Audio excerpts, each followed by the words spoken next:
So this is our response video to the false miracles that the alleged and self-proclaimed Mahdi has claimed to done.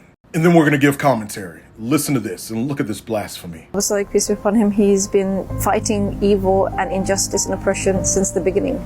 It's through his series, The Tads and the Rivals, that we even found him. And walking on this journey with Apostolic for a decade now, I have seen this man literally represent everything that is written about the past prophets and messengers.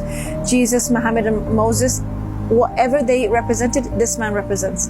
And that is that he calls towards God's supremacy on earth. He calls towards the rulership of God. Myself and my family of over 50 decided to join Apostolic peace be upon him in 2015. Since then, our family has witnessed so many miracles. Some of us would not be alive right now if it wasn't for this man. And nobody can make us think otherwise. He has literally resurrected my mother from the dead. She had a very fatal heart attack where the doctor said that she has 5% chance of survival, and she flatlined. And during that moment, Apostolic had approached us and approached my father and told him, "Do you wish for her to return to you?"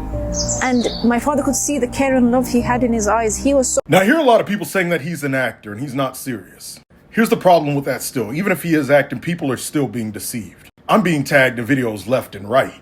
Take a look at this picture that he's trying to mimic. Bro is not Yeshua.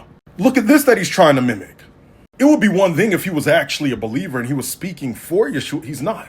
And then, of course, trying to mimic this. Now, I have to make this clear. This video is not tearing down people.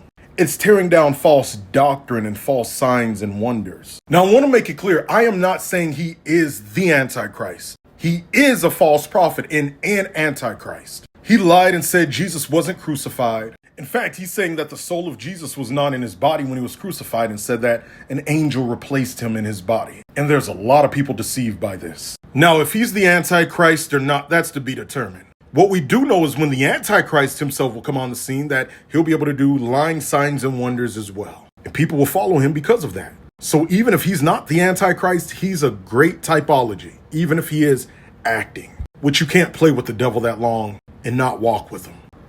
The Bible tells us in Exodus that we shouldn't worship any other God other than Jesus Christ. And this guy here is telling people to worship him, that we should bow to him, that we should listen to him. You got people kissing his picture and things like that. We shouldn't make anyone an idol. All right, we shouldn't make any person an idol. We should only follow and worship Jesus Christ. So when you hear him tell you to follow him, go the other way. And the peace treaty he's trying to make, don't agree with it. Hit follow for more. Now, for those of you that want to learn more about the biblical Antichrist, I'm sending out a 3-day class at the end of the month on this subject, AI and Bible prophecy, the mark, and more. Click the link in my story or bio to join.